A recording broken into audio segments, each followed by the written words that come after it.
याद रखना, ये नगीना लोकसभा के लोग जो फैसला करने जा रहे हैं वो फैसला सिर्फ नगीना का नहीं, वो फैसला इस उत्तर प्रदेश के मुस्तकबिल को तय करेगा।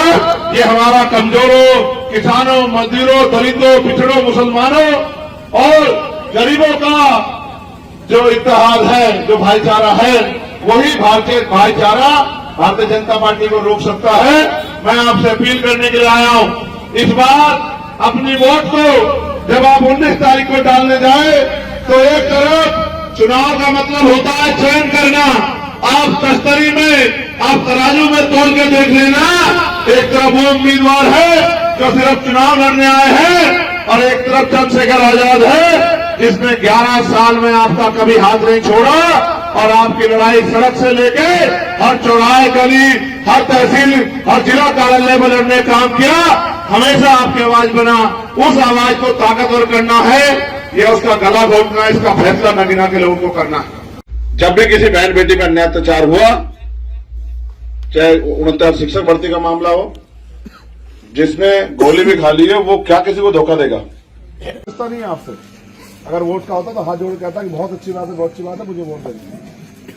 दूसरी घटना दिल्ली में घटी और आपने, मैंने देखा सजदा कर रहे हैं मुसलमानों पे, किस तरह लाश बरसाई गई। समाज के लिए 16-16 महीने जेल काटी हमने। समाज के लिए दिल्ली में जब गुरु घर टूट गया था, जैसे आपके यहाँ है, अभी आप माला पहना दे, दिल्ली सरकार ने गेंदों की दुकान तोड़ दिया था, ईंट शेड बजा दी सरकार के 5 लाख रुपए इकट्ठा करके। बिजनौर के लोग भी गए थे, 66 दिन जेल में। आज़ाद समाज पार्टी के सुप्रीमो चंद्रशेखर आज़ाद की नगीना लोकसभा चुनावी दंगल में अन्य प्रत्याशियों के मुकाबले उनकी लोकप्रियता जनता के दिलों में सबसे आगे है। जनता का प्यार और आशीर्वाद भी उन्हें खूब मिल रहा है। उन्होंने जगह जगह जनसभाएं कर कहा, जाति धर्म पार्टी देखकर वोट करोगे तो कभी आपका भला नहीं होगा। जिस दिन किसान बनकर वोट करेंगे, ये सारे नेता आपके घरों पर नाक रगड़ते नजर आएंगे। मेरी बात याद रखना, बाबा साहेब की उंगली इशारा करती हैं कि उठो, जागो, पढ़ो, संगठित हो जाओ और सब मिलकर संसद की तरफ चलो, संसद की कुर्सियों पर बैठो। आज़ाद ने आगे कहा कि मुझे समस्त समाज के साथ दलित मुस्लिमों का भरपूर सहयोग मिल रहा है, इसलिए केतली विरोधियों के सपने में भी नजर आने लगी है और जनता के दिल में छाने लगी है।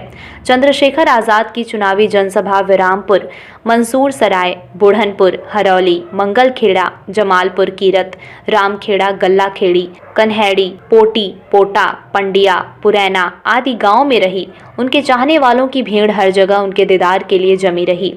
रवाना शिकारपुर में चुनावी जनसभा में उमड़ी भारी भीड़ के सामने अपील करते हुए चंद्रशेखर आज़ाद ने कहा कि आपका भाई लोकसभा सदस्य बना तो आपके सुख दुख में हर मोड़ पर खड़ा नजर आएगा और आपकी आवाज़ को संसद में बुलंद करने का काम करेगा। ये सुनकर सभा में उपस्थित व्यक्तियों ने तालियों की गड़गड़ाहट के साथ चंद्रशेखर आज़ाद जिंदाबाद के खूब नारे लगाए, जिससे उनके दिलों का प्रेम उभर कर सामने आया। आज़ाद ने कहा कि ये लड़ाई सम्मान की लड़ाई है और जो सम्मान आप मुझे देंगे, ये सम्मान आपका स्वयं का सम्मान होगा। उन्होंने कहा कि मैं वादा करता हूँ, यहाँ का हर बच्चा चंद्रशेखर आज़ाद होगा। अंत में उन्होंने जनता को फिर अपना चुनाव चिन्ह केतली बताकर प्रत्येक व्यक्ति से वोट डालने की अपील की। उनके साथ तमाम कार्यकर्ताओं में विवेक सेन, जिला पंचायत सदस्य आलोक भारती, एडवोकेट प्रियंका गौतम, रोहित कुमार गौतम, विनोद, डॉक्टर ब्रिजपाल सिंह सागर, संजीव सागर, गुरुचरण सिंह आदि बड़ी संख्या में उनके साथ कार्यकर्ता मौजूद रहे। बिजनौर एक्सप्रेस के साथ विकास आर्य। प्राइमरी स्कूल के मास्टर थे। मेरी माँ खेत पर घास लाके हमें पालती थी। हमने तो गरीबी देखी है। हमने समाज के लिए 16-16 महीने जेल काटी। हमने समाज के लिए दिल्ली में जब गुरु घर टूट गया था, जैसे आपके यहाँ है, अभी आप माला पहना दे, दिल्ली सरकार ने गेंदों की दुकान तोड़ दिया था, ईंट शेड बजा दी सरकार के 5 लाख रुपए इकट्ठा करके। बिजनौर के लोग भी गए थे, 66 दिन जेल में रहा। जब एनआरसी का आंदोलन आया, जब देश का मुसलमान, हम बहुजन की बात करते हैं, बहुजन जाति थोड़ी होती, मुसलमान भी इसमें बराबर के हिस्सेदार, पिछड़े वर्ग के लोग भी इसमें बराबर के हिस्सेदार, देश की सारी महिलाओं की हम बात करते हैं। तो जब मुसलमान जिनको वोट देते थे, वो सारे नेता घर में घुस के बैठ गए।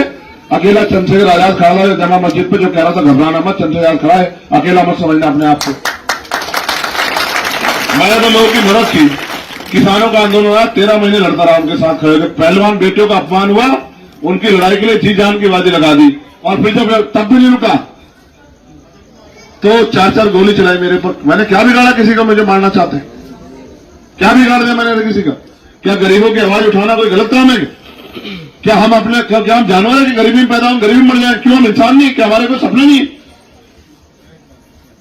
तो इस देश में जो चल रहा है यहाँ पर हम सब देख रहे हैं, और कोई लड़ना नहीं चाहता। आप ये भी जानते हो, सब लोग जानते हैं, कोई लड़ना नहीं चाहता।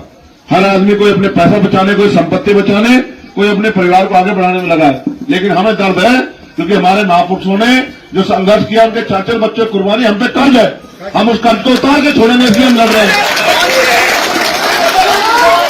सर आप सुन लो, आप क्या उम्मीद करते हो? आप गलती करो, मैं आपको गलती पे चुप रहूं? नहीं, मेरा वोट का रिश्ता नहीं आपसे। मैंने 16 महीने जेल काटे समाज के लिए। एक लाठी लगती है ना, आदमी पतंग बन जाता है किसी दूसरे के लिए। मैंने 16 महीने जेल काटे 10/6 कोठरी में, ठीक है। जब दिल्ली में गुरुद्वारा टूटा तो 66 दिन तक जेल में रहा मैं। 250 लाठियां गई मैंने एनआरसी के आंदोलन में, जब कोई मुसलमानों के साथ खड़ा होने को तैयार नहीं था। जब पहलवान बेटियों की इज्जत की बात आई तो मैंने जाके वहां लड़ाई लड़ी। जब 2 अप्रैल का आंदोलन आया, मैंने 8 दिन भूख हड़ताल की। जब भी किसी बहन बेटी पर अन्याय अत्याचार हुआ, चाहे 69 शिक्षक भर्ती का मामला हो, जिसने गोली भी खा ली है, वो क्या किसी को धोखा देगा? मैं कोई नशेड़ी थोड़ा कि कुछ ही कह दूं किसी को। मैं तो पढ़ा लिखा वकील हूं, मेरे पास बहुत अवसर है। मैं भी आराम से घर में पढ़ के मैं गला क्यों खराब कर रहा हूं? घर में पढ़ के आराम से सुख सुविधा की राजनीति कर सकता हूं। लेकिन मैं सड़कों पर रात को 3-3 बजे धूल इसलिए भाग रहा हूं क्योंकि आपके सुनने वाला कोई नहीं। चुनाव के बाद आपकी तरफ पलट के देखने वाला कोई नहीं। आप मरो या जियो, भूखे रहो, प्यासे रहो, फटे कपड़ों में रहो या गंदा पानी पियो, आपको किसी को कोई मतलब नहीं, किसी को फर्क नहीं पड़ता। यहां इस देश में अमीरों कुत्ते भी बढ़िया गाड़ी में घूमते हैं। मालिक जो है उनको बढ़िया दूध पिलाता है, बढ़िया ब्रेड खिलाता है, बढ़िया बिस्कुट खिलाता है। बीमार हो जाते हैं, अच्छे डॉक्टर के यहाँ ले जाता है। गर्मी लगती है तो एसी में रखता है, सर्दी लगती है तो हीटर लगाता है। आपके लिए कोई कुछ करता है क्या? आपको लोग जानवर से भी कम आंकते हैं। ये मेरे दिल में दर्द उठा हुआ है, और बीमार भी आजाद समाज पार्टी के लोगों में जो आपके आंसू नहीं देख पा रहे हैं, इसलिए गली गली घूम घूम के समाज को जागरूक कर रहे हैं। बाबा साहब ने अगर ये प्रयास ना किया होता तो आज कुर्सी बैठ जाते क्या? ये कुर्सी ऐसे थोड़े मिल गई, ये कपड़े पहनने का अधिकार ऐसे थोड़े मिल गया?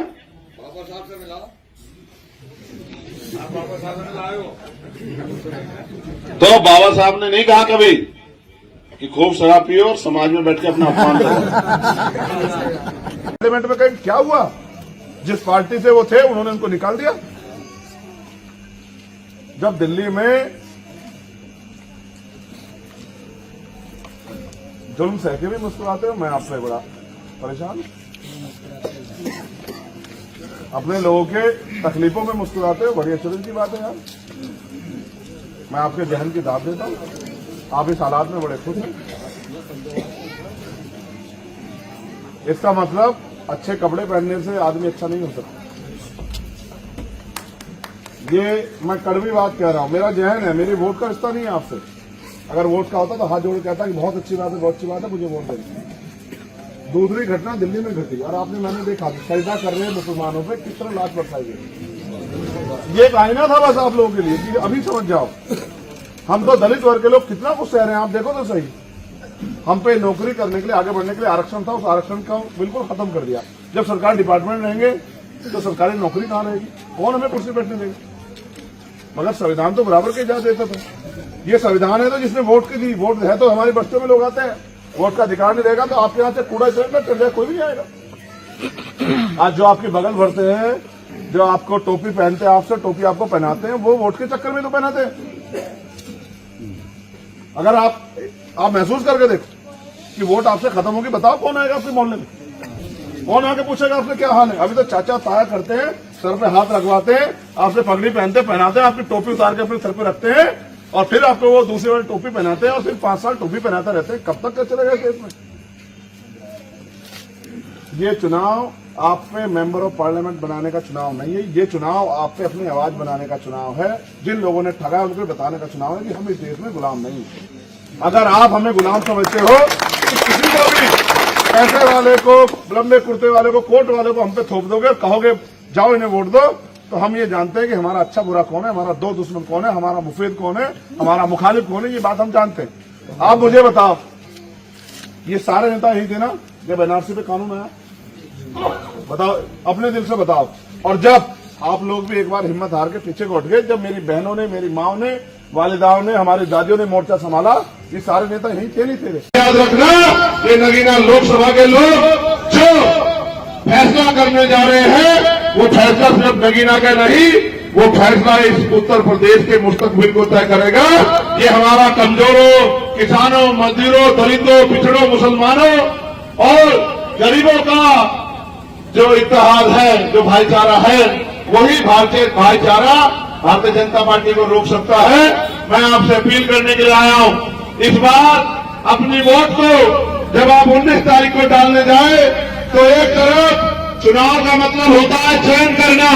आप तस्तरी में, आप तराजू में तोल के देख लेना, एक तरफ वो उम्मीदवार है जो सिर्फ चुनाव लड़ने आए हैं और एक तरफ चंद्रशेखर आजाद है जिसने 11 साल में आपका कभी हाथ नहीं छोड़ा और आपकी लड़ाई सड़क से लेके हर चौराहे, गली, हर तहसील, हर जिला कार्यालय में लड़ने काम किया। हमेशा आपकी आवाज बना, उस आवाज को ताकतवर करना है, यह उसका गला घोटना है, इसका फैसला नगीना के लोगों को करना है। मैं तो आपसे मदद मांगने के लिए आया हूं। मेरे साथी दिन रात यहां मेहनत कर रहे हैं और हर एक दिन हम लोग आगे बढ़ रहे हैं। आज इस क्षेत्र में कोई गांव ऐसा नहीं है, पिछले 4.5 महीने में हमने घर घर जाके मेहनत की है, लोगों को तैयार किया है, कमेटियां बना के, संगठन बना के, भाईचारा बना के अपनी ताकत बनाई है।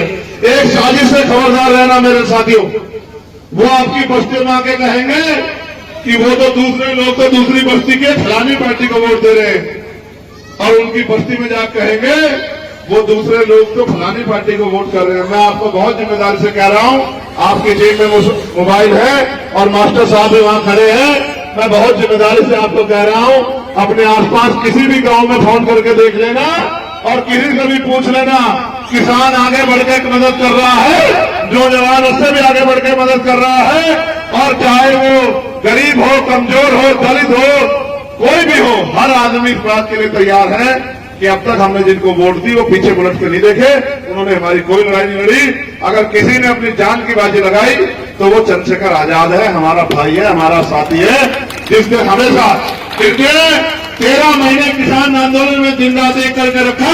जब पहलवान बेटियों के सम्मान पे आ जाए तो अपनी जान की बाजी लगा के दिल्ली में आंदोलन किया, और जब एनआरसी का मामला आया, जिनको वोट देकर हमने ताकत दी थी, वो नेता घरों में छिप गए और हमारी माओ बहनों को मजबूरी में आंदोलन करने के लिए हमारी दादियों को सड़कों में आना पड़ा। से जुड़े रहने के लिए हमारे YouTube चैनल को बेल आइकन पर क्लिक कर सब्सक्राइब करें।